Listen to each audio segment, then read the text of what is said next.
정동윤 의원 전화 연결해서 국민의당은 필요한 정당인가 이런 주제로 최근 토론회를 열었다고 하시는데요. 출마의 변과 국민의당의 앞날에 대해서 한번 말씀 나눠보겠습니다. 안녕하십니까? 네, 안녕하십니까? 네. 자, 당대표 선거에 나온 게 꽤 오랜만이시죠? 예, 오래됐네요. 예. 위기에는 제대로 된 장수가 필요하다 이런 말씀하시면서 출마를 하신 것 같은데 출마의 변을 한번 들어보겠습니다. 국민의당이 있는 것이 다당제가 국민 이익입니다. 역사의 진보고 정치 발전이라고 생각합니다. 국민의당이 없으면 바로 생각해 보시면 바로 극우 세력, 수구 세력이 부활하지 않겠습니까? 그러면 양강 대결, 쟁투의 정치, 갈등의 정치가 또 재현될 겁니다. 따라서 지금 절대적인 위기에 있지만 이 위기를 돌파해서 당을 살려보겠다. 그런데 위기 돌파에는 네. 그래도 정동영이 필요하지 않겠냐 그런 말씀들을 하는 분들이 많습니다. 네.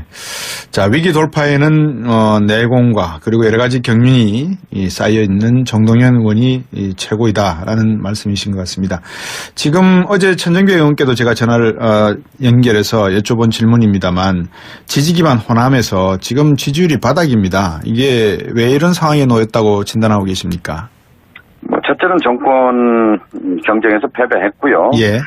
근본적으로는 당을 건설하지 못했습니다. 네. 공당을 건설하지 못했습니다. 작년 4.13 총선에서 우리 국민들은 70년 역사를 가진 야당, 민주당의 25.5%를 지지한 반면에 네.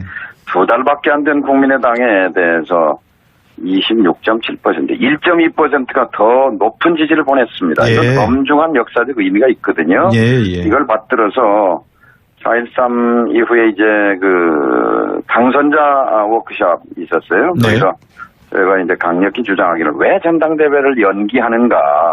당원에 8월 달에 하게 돼 있으면 지금 당원 모집 시작할 때다. 지금 공당을 건설할 때다. 강력한 공당. 그래서 새누리당이나 민주당과 다른 당원이 주인되는 정당을 지역위원회, 시도당, 중앙당 이렇게 시스템을 건설하면 네. 집권의 길이 열릴 것이다 이렇게 강조했는데 네. 아무튼 이제 어쨌든 이제 전당대회가 미뤄지고 그러다 네. 보니까 상당한 지 오늘로서 18개월 됐는데요. 12개월째, 1년 반에서 12개월째 비상대책위원회를 하고 있어요. 이것이 그러니까요. 비정상을 말하죠. 이것이 네. 위기의 뿌리다, 원인이다 이렇게 생각합니다. 회복 가능하겠습니까? 어떻게 보십니까? DJ 대통령이 말씀한 것 중에 예. 유명한 말 있잖아요. 정치는 생물이다. 그렇죠. 오늘 죽은 것 같이 보이지만 네. 내일 또 펄펄 살아나는 것이고 그 반대도 맞죠. 그래서 네. 이제 어떻게 하느냐 우리 하기 나름이다. 그런데 가장 중요한 건 정당에 있어서 방향이라고 봅니다. 네. 방향이라는 건 다른 말로 하면 노선이기도 한데요. 예. 동쪽으로 가느냐 서쪽으로 가느냐에 따라서 결과는 180도 다르지 않습니까? 예. 저는 동쪽으로 가야 된다. 당원들이 그렇게 말해요. 예. 그러면 왜 동쪽이냐 그러면 정동영이 동력동자 쓰지 않습니까? 이렇게. 예, 맞습니다. 동자시죠. 예. 농담처럼 합니다만 그 방향이 뭐냐면 국민이 바라보는 방향으로 가야 된다 이거죠. 네. 국민이 바라보는 방향은 내가 먹고 살기 너무 팍팍하니까 예. 재벌개혁, 방송개혁, 검찰개혁, 교육개혁, 개혁 좀 해라 네. 하는 거거든요. 이대로가 좋다는 국민보다는 압도적인 다수가 예. 현상을 좀 변화시켜라 하는 거잖아요. 예. 그래서 국민의당이 개혁의 경쟁자, 더 나아가서 개혁의 주도자가 될 때 예. 국민의당은 다시 살아난다. 그리고 또 하나의 방향은 아래로 가야 된다. 네. 국민 속으로 들어가야 된다. 지금 국민의당이 국민의 삶의 현장에서 몇 미터 떨어져 있느냐. 최소한 100m, 200m 상당히 먼 거리에 있단 말이죠. 네. 이거를 10m, 5m 내로 끌어당겨서 예. 국민들이 아프다고 소리치고 뭔가 외마디 하고 싶은 하소연 하는 그 현장에는 제일 먼저 개혁 기동대, 민생 기동대, 민생 기마병을 만들어서 네. 즉각 들어가서 가려운 데를 긁어드리고 그것이 국민의당이 살아나는 방법이다 예. 생각합니다. 말씀 듣고 보면 상당히 구체적인 안도 가지고 계시고 앞으로 당 운영 계획이 있으신 것 같은데요. 제가 여기다 하나 구체적인 말씀을 하나 드리면 예, 그러시죠. 오늘 제가 대전 서구 월평리에 있는 사회복지관에 갔는데 여기는 네. 임대아파트에 사시는 분들입니다. 네. 이분들 기초수급자도 많은데요. 자, 이제 노령연금 20만 원에서 내년에 30만 원 올리게 되는데 네. 이분들은 기초수급 혼자 사시는 분 48만 원까지 드려요. 그런데 예. 노령연금 20만 원 준다고 해서 좋아했는데 예. 보니까 20만 원 주고 또 기초수급에서 20만 원 깎아버렸어요. 예. 그래서 굉장히 실망이 크세요. 근데 내년에 이걸 20만 원에서 노령연금 30만 원 올리면 예. 그 10만 원 올린 것만큼은 기초수급에서 깎지 말고 좀 보태줘라. 아하. 우리는 48만 원 인생이냐. 우리도 조금 더 잘 살면 안 되냐 하는 그런 외침인데 이걸 누가 대변합니까? 저는 국민의당이 대변하겠다고 말씀했어요. 제가 당대표 되면 네. 이거 당론으로 만들어서 예산에 반영하겠다고 그렇게 약속했습니다. 이런 것이 국민의당이 살아나는 길이라고 생각합니다. 아, 이게 정말 참 말씀을 듣고 저도 처음 알았거든요, 오늘. 예. 이게 뭐 기초 노령 수급을 20만 원 주면서 생활비를 갖다가 20만 원 빼버리면 이거 뭐 그렇죠. 아무런 의미가 없는 거 아니겠습니까? 그렇죠. 예, 예. 아, 그렇군요. 그리고 이분들이 가령 폐지라도 주어서 10만 원이라도 소득이 생기면 네. 기초수급에서 10만 원 까버리는 거예요. 그러네요. 그러면 이분들은 48만 원이라는 감옥에 갇혀 사는 거잖아요. 예. 그래서 이분들에게는 10만 원이 그 굉장한 생활의 여유 자금이거든요. 그럼요. 이런 부분을 예. 좀 이제는 박근혜 이명박 정부와는 다른 방식의 다른 철학을 가지고 국정을 네. 운영해야죠. 예. 간단하게 좀 정리가 되는 것 같습니다. 좀 더 민심으로 파고들어서 국민들 속으로 스며들도록 스펀지에 물이 스며드는 것처럼 하겠다는 말씀인 것 같은데요. 그 최근에 협치 과정에서 이렇게 국민의당이 모습을 보여주시는 걸 보면 이유미 사건으로 인해서 좀 한 발 물러서시는 측면도 있고 또 어떤 면에서는 또 자기 목소리를 내는 측면도 있고 좀 오락가락하는 형국이다라는 좀 평가도 있습니다. 어떻게 보십니까? 그래서 방향을 확고하게 정해야 합니다. 네. 그 방향을 정해서 뚜벅뚜벅 하는데요. 지금 문재인 정부는 국회가 40% 120석밖에 안 되지 않습니까? 네. 120석 가지고 100대 과제를 하려면 460개 법을 손질해야 한다는데 네. 120석으로 무슨 수로 법과 제도를 바꿉니까? 예. 그리고 홍준표 야당은 100% 반대잖아요. 예, 그 400개 가운데 한 개도 못 고친다는 입장일 텐데 네. 그러면 결국 국민의당이 이 개혁의 선도 역할을 할 수 있는 절묘한 지금 위치에 있거든요. 네. 그래서 저는 개혁의 주도자, 개혁의 촉진자 이렇게 가야 국민의당이 국민 속에서 살아난다고 보는 겁니다. 예, 개혁의 주도자, 개혁의 촉진자로서의 정동영이 당을 한번 이끌어 보시고 싶다. 지금 천정배 두 분의 정치 노선은 진보 쪽에 좀 가까운 것 같고 아직까지 다른 분 출마 선언을 하신 분들이 계십니까? 공식적으로? 현재는 없는데 지금 안철수 전 대표가 출마한다는 얘기를 오후에 듣고 있습니다. 만약에 출마한다는 시나리오로 놓고 본다면 어떤 생각이십니까? 그 부분에 대해서는? 저는 출마 자체가 의외라고 받아들여집니다. 그렇지만 선거라는 것은 누구나 개인의 결단으로 출마할 수 있는 것이죠. 네. 거기에 대한 판단은 당원과 국민의 몫이겠죠. 이제 한 가지 당이 절대 위기인데 과연 그 출마하시는 것이 당의 단합과 위기 극복에 도움이 될 것인가 아니면 오히려 혼란과 갈등을 부추길 것인가 하는 점은 좀 지켜봐야 할 것 같습니다. 정근 위원님, 저는 참 이 정치를 모르지만 참 신기한 게 이 안철수 전 대표가 출마에 이렇게 이야기가 조금 연기가 모락모락 올라오자 말자 이 기자분들이 또 엄청나게 몰려들었다는 이야기도 들었거든요. 그 내용을 파악하기 위해서 다 죽은 듯 하지만 또 죽지 않은 게 이게 아까 말씀하신 정치란 생물이다 이런 말씀인 겁니까? 그것도 있고요. 또 정당이 지금 특히 야당은 지지율을 먹고 삽니다. 김영삼 대통령이 한 유명한 말이 야당은 지지율을 먹고 살지만 대통령은 지지율 함정에 빠지면 실패한다 하는 말씀을 남겼어요.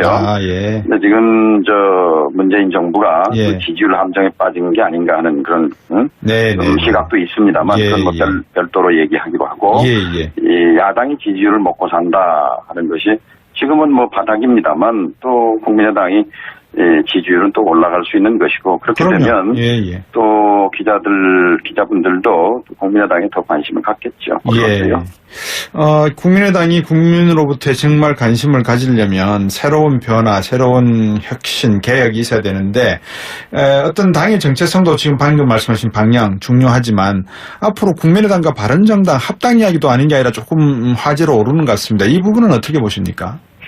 국민의당과 바른정당은 그 배경과 뿌리가 다릅니다. 따라서 합당은 적절치 않고 현실적으로도 불가능합니다. 다만 이 개혁의 경쟁자, 개혁의 연대, 입법 연대는 필요합니다. 말하자면 홍준표 야당이 100% 발목을 잡는 입장에서 국민은 재벌개혁, KBS, MBC 방송개혁, 언론개혁, 또 검찰개혁, 교육개혁, 정치개혁을 원합니다.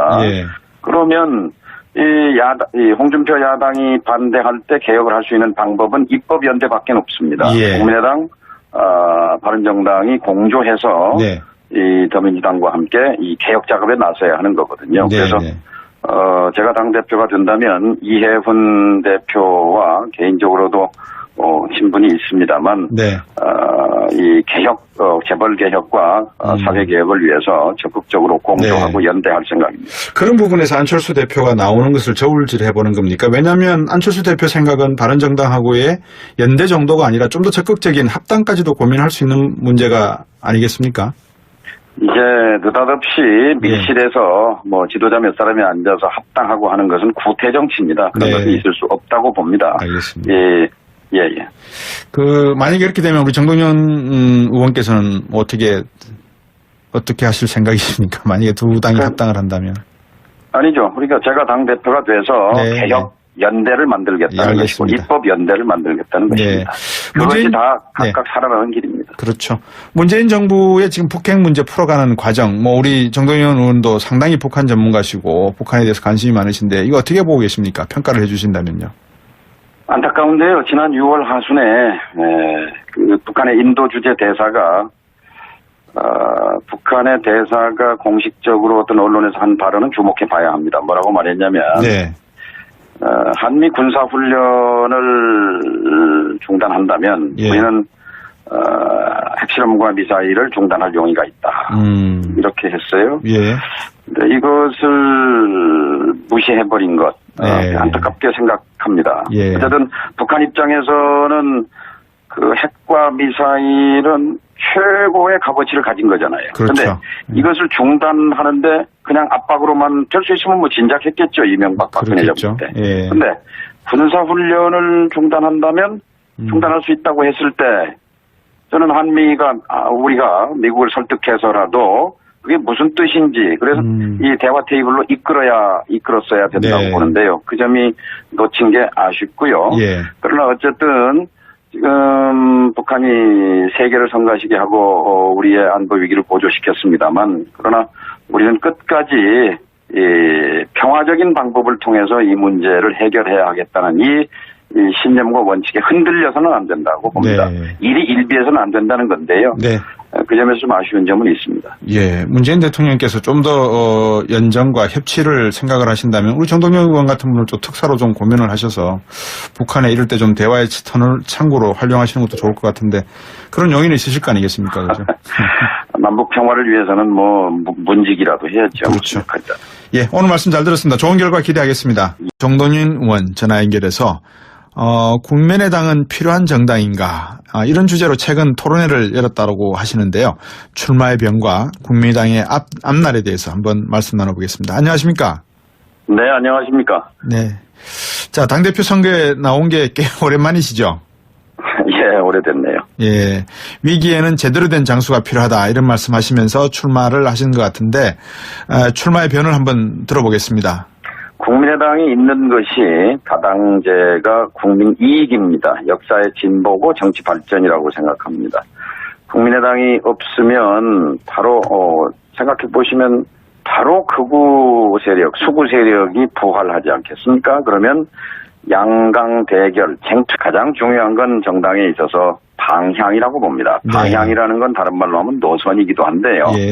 동쪽으로 가느냐 서쪽으로 가느냐에 따라서 결과는 180도 다르지 않습니까? 예. 저는 동쪽으로 가야 된다. 이제 당원들이 그렇게 말해요. 예. 그러면 왜 동쪽이냐 그러면 정동영이 동력동자 쓰지 않습니까? 이렇게. 예, 맞습니다. 동력동자시죠. 예. 농담처럼 합니다만 그 방향이 뭐냐면 국민이 바라보는 방향으로 가야 된다 이거죠. 네. 국민이 바라보는 방향은 내가 먹고 살기 너무 팍팍하니까 예. 재벌개혁, 방송개혁, 검찰개혁, 교육개혁, 개혁 좀 해라 네. 하는 거거든요. 이대로가 좋다는 국민보다는 압도적인 다수가 예. 현상을 좀 변화시켜라 하는 거잖아요. 예. 그래서 국민의당이 개혁의 경쟁자 더 나가서 못했습니다. 네. 공당을 건설하지 못했습니다. 작년 4.13 총선에서 우리 국민들은 70년 역사를 가진 야당 민주당의 25.5%를 지지한 반면에 네. 2달밖에 안 된 국민의당에 대해서 26.7%, 1.2%가 더 높은 지지를 보냈습니다. 예. 이건 엄중한 역사적 의미가 있거든요. 예, 예. 이걸 받들어서 4.13 이후에 이제 그 당선자 워크숍 있었어요. 네. 그래서 저희가 이제 강력히 주장하기를 왜 전당대회를 연기하는가. 당원에 8월 달에 하게 돼 있으면 지금 당원 모집 시작할 때다. 지금 공당을 건설할 때다. 강력한 공당. 그래서 새누리당이나 민주당과 다른 당원이 주인되는 정당을 지역위원회, 시도당, 정치, 갈등의 정치가 또 재현될 겁니다. 따라서 지금 절대적인 위기에 있지만 이 위기를 돌파해서 당을 살려보겠다. 그런데 위기 돌파에는 네. 그래도 정동영이 필요하지 않겠냐 그런 말씀들을 하는 분들이 많습니다. 네. 자, 위기 돌파에는 내공과 그리고 여러 가지 경륜이 쌓여 있는 정동영 의원이 최고이다라는 말씀이신 것 같습니다. 지금 어제 천정배 의원께도 제가 전화를 연결해서 여쭤본 질문입니다만 지지 기반 호남에서 지금 지지율이 바닥입니다. 이게 왜 이런 상황에 놓였다고 진단하고 계십니까? 첫째는 정권 경쟁에서 패배했고요. 예. 근본적으로는 당을 건설하지 못한 중앙당 이렇게 시스템을 건설하면 네. 집권의 길이 열릴 것이다 이렇게 강조했는데 네. 아무튼 이제 어쨌든 이제 전당대회가 미뤄지고 그러다 네. 보니까 상당한 지 오늘로서 18개월 됐는데요. 12개월째 1년 반에서 12개월째 비상대책위원회를 하고 있어요. 이것이 그러니까요. 비정상을 말하죠. 이것이 네. 위기의 뿌리다 원인이다 이렇게 생각합니다. 회복 가능하겠습니까? 어떻게 보십니까? DJ 대통령이 말씀한 것 중에 예. 유명한 말 있잖아요. 정치는 생물이다. 그렇죠. 오늘 죽은 것 같이 보이지만 네. 내일 또 펄펄 살아나는 것이고 그 반대도 맞죠. 그래서 이제 어떻게 하느냐 우리 하기 나름이다. 그런데